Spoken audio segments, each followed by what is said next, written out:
사랑합니다. 성도 여러분, 수요일입니다. 수요일 아침이면 제가 늘 인사로 수요 치유 집회를 강조하죠. 수요 치유 집회, 기도하는 시간이에요. 부르짖어 기도하는 시간이에요. 통성으로 기도하는 시간이에요. 절박하게 기도하는 시간이에요. 기적이 일어날 줄로 믿습니다.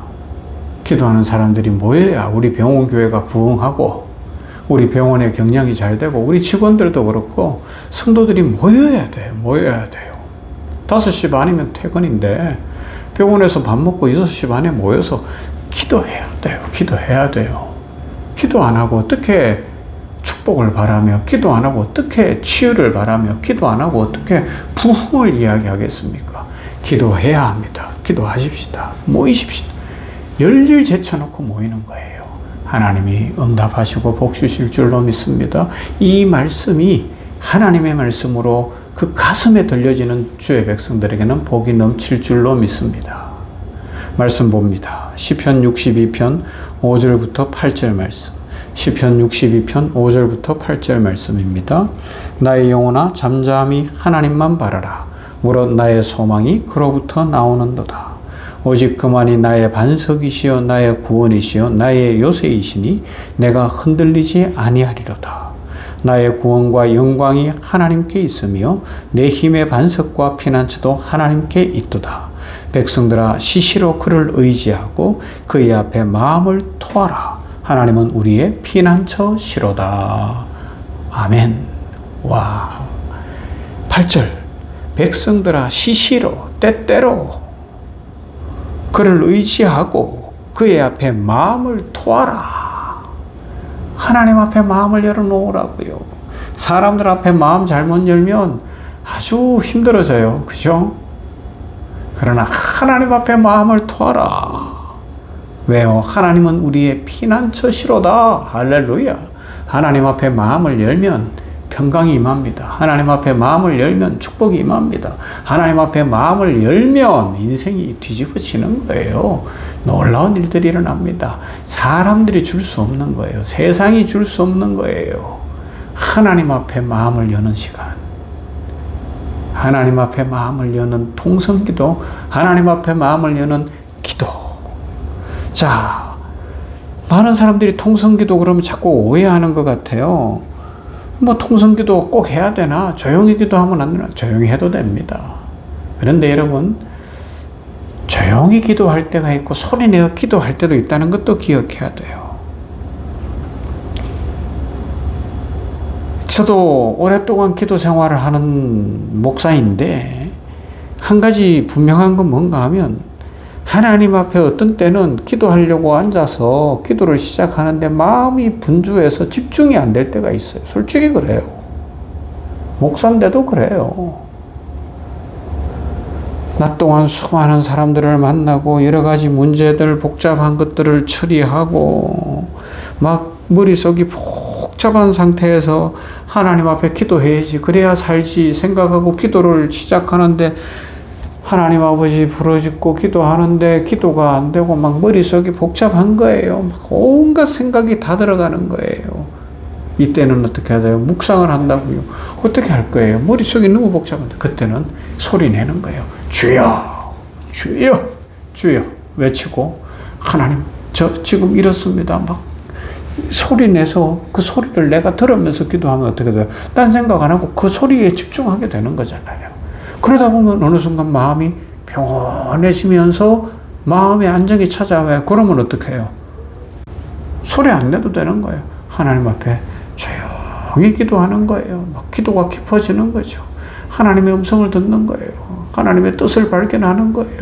이야, 하나님이 지금 나와 함께 하는구나. 이게 느껴지는 거예요. 하나님이 응답하시는구나. 하나님이 내 인생길을 여시는구나. 할렐루야. 이 기도는 그래서 통성기도, 묵상기도, 조용한 기도 다 하는 거예요. 그런데 통성기도가 왜 필요하다고요? 우리가 이 바쁘고 분주한 일상 속에서 하나님께로 깊이 들어가는 거예요. 다른 사람들 생각할 거 없다니까요.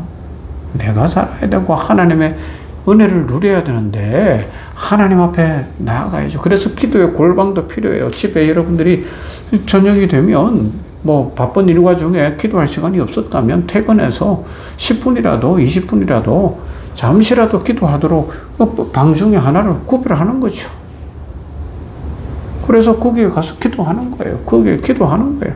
남들이 듣는 게 좀 창피한 것 같으면 문 닫아놓고 기도하면 되잖아요. 안 되면 그것도 소리가 나갈 것 같으면 입을 뒤집어 쓰고 하면 되잖아요.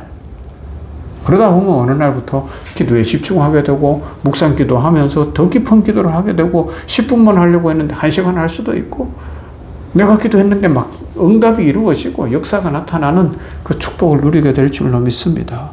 자, 시편 기자가 고백합니다. 뭐라고요? 5절에서 나의 영혼아 잠잠히 하나님만 바라라 그러는 거예요. 다윗은 자기 영혼에게 명령하고 있어요. 나의 영혼아 잠잠히 하나님만 바라보라 하는 거예요. 왜요? 마음이 분주하다는 거예요. 영혼이 쉽게 하나님께 집중하지 못하는 거예요. 다시 말씀드릴게요. 우리도 하나님 앞에 나오기까지, 기도하기까지 수많은 일을 경험해요. 직장에서는 업무에 시달립니다. 가정에서는 여러 가지 책임을 감당합니다. 사업하는 분들은 거래처와 씨름을 합니다. 오늘의 매출을도 생각을 해야 됩니다. 학생들은 공부와 진로 문제 때문에 고민을 하고 있어요. 그래서 그런 막 복잡한 상황 속에 있다가 교회에 와서 의자에 딱 앉았는데 마음이 갑자기 막 싹 정리가 되면서 하나님만 보인다? 아, 이건 사람은 그렇게 안 된다니까요. 그 복잡함 그대로 있는 거예요. 몸은 교회에 와 있는데 여전히 머릿속은 세상 한복판에 있을 때가 많습니다. 기도하려고 눈을 감으면 더 복잡해지는 거예요. 온갖, 나중에는 나를 서운하게 했던 그 인간도 떠오르고 내 마음을 섭섭하게 했던 또 오르고 미워 죽겠고 막 욕도 나오는 것 같고 막 그래요. 막 내일 뭐 해야 될지 그 일정도 떠오르고 하여튼 내일은 오늘보다 좀 더 많이 뭐가 있어야 되는데 이런 것도 생각이 드는. 그래서 정돈이 필요한 거예요. 그때 다윗이 뭐라 그러는 내 영혼아 잠잠히 하나님만 바라라 외치는 거예요. 소리치는 거예요. 주여 하나님 은혜를 다하여 주시옵소서. 내 마음을 주께 맡깁니다. 그러면서 막 기도를 하는 거죠. 그래서 통성 기도하면 영혼이 정리되는 역사가 일어납니다. 우리는 잔잔한 바닷가에 가 있으면 좋아요. 그죠? 잔잔한 바닷가 보기 좋죠. 그런데 서해안은 뭐 뻘이 이렇게 있으니까 좀 그런데 동해 가보면 이건 파도가 늘 있잖아요. 바다는 그래요. 고요할 때보다 거칠게 파도 칠 때가 많습니다. 우리의 마음도 그래요. 우리의 삶은 대부분 분주함 속에서 문제가 가득 쌓여 있죠. 그래서 안정을 쉽게 취할 수가 없을 때가 있습니다. 오히려 하나님 앞에 부르짖으며 마음에 쌓인 염려와 두려움과 문제와 고통과 이 화가 나는 것까지 쏟아낼 때 영혼이 정리되어지고 마음이 정리되어지는 체험을 하게 되는 것입니다. 그래서 베드로전서 5장 7절은 말씀합니다. 너희 염려를 다 주께 맡기라 하는 거예요. 너의 염려를 다 주께 맡기라. 염려를 다 주께 맡긴다는 것은 단순히 생각을 하지 않는다는 뜻이 아닙니다. 하나님 앞에 적극적으로 내려놓는 건데 내려놓는다는 게 뭐예요? 쏟아내야죠. 내 입을 통하여 내 마음의 것들을 하나님 앞에 쏟아내야 이게 내려지죠. 통성기도의 유익 가운데 가장 큰 유익일 겁니다. 마음속에 있는 막 화가 나고 욕이 나고 막 그러는 것까지 하나님 앞에 쏟아내라는 거예요. 지난 주간에 생각했잖아요. 그전 주간 뭐라고요? 하나님 앞에 이 저주기도 단식기도도 생각해 봤잖아요. 하나님 저 원수의 자손까지 막 그렇게 기도했는데 그게 뭐예요? 하나님 앞에서 치유받는 시간이더라는 겁니다. 마음이 회복되는 시간이라는 것이죠. 마음속 깊은 곳에 있는 무거운 짐들을 토해내는 것. 그래서 어떤 성도들은 교회 와서 막 우는 성도들도 있어요. 어떤 성도들은 막 회개합니다. 하나님 잘못했어요. 하나님 잘못했어요. 어떤 성도들은 감사 기도를 할 수도 있어요. 어떤 성도들은 뭐 여러 가지 고통을 이야기할 수도 있습니다. 그러고는 마음이 잠잠해지는 거죠. 기도는 단순한 종교 행위가 아니라 영혼의 정리 작업이고요. 마음의 청소이고요. 하나님 앞에서 영혼을 새롭게 하는 과정일 수 있어요. 18세기 영국의 대부흥을 이끌고 감리교를 창시한 존 웨슬리는 새벽마다 기도했다 그러죠. 그러면서 그가 이런 말을 했어요. 기도는 하나님을 움직이는 것이 아니라 나를 하나님께 맞추는 것이다. 정확한 말이에요. 기도는 하나님을 변화시키는 것이 아니라 나를 변화시킵니다. 기도가 길어질수록 하나님보다 문제가 크게 보이던 시선이 바뀌어서 하나님이 커지고 하나님 앞에서 정리가 되는 거예요. 그러다 보면 다시 말씀드릴게요. 통성기도로 시작했는데 조용한 기도, 묵상기도를 할 수 있게 되는 거예요. 하나님 앞으로 더 깊이 들어가서 막 내 말을 쏟아내다가 조용히 하나님의 음성을 듣고 하나님의 뜻을 발견하고 들었던 말씀이 생각나고 말씀 속에서 내가 정리가 되어지고 힘을 얻는 거예요. 집중되는 거예요. 그래서 우리가 쏟아내다 보면 통성으로 기도하고 외치고 부르짖다 보면 어느 순간 하나님의 임재와 영광 가운데 성령의 충만하심 가운데 마음이 평온해지면서 잠잠하며 통성의 산을 넘어 묵상의 골짜기로 들어가고 깊이로 들어가게 되는 역사가 일어날 줄로 믿습니다. 예수님도 그러셨어요. 겟세마네 동산에서 간절히 기도하신 후에 십자가를 향해 담대히 걸어가셨어요. 기도가 끝난 후에 그의 마음에는 흔들림이 없었습니다. 기도를 통하여 영혼을 정돈했기 때문에 그렇습니다. 여러분, 통성기도는 어쩌면 기도의 관문일 수 있어요. 마음을 하나님께 집중하게 하는 겁니다. 그러므로 부르짖어 기도하시고 또 침묵하며 기도하시고 통성기도하기를 두려워하지 마시고요. 하나님 앞에 마음을 쏟아놓으십시오.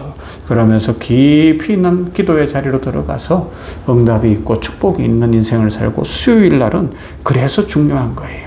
부르짖는 기도를 하거든요. 쏟아내는 기도를 하거든요. 간절히 하나님 앞에 같이 부르짖어 기도하여 응답을 받는 날이거든요. 이 기도가 많아지다 보면 우리의 인생에 침묵의 기도도 많아지고 그러면서 더 깊은 축복의 인생 살 줄로 믿습니다. 이런 은혜와 복을 누리시기를 주님의 이름으로 축원합니다. 사랑과 은혜가 풍성하신 하나님 감사합니다.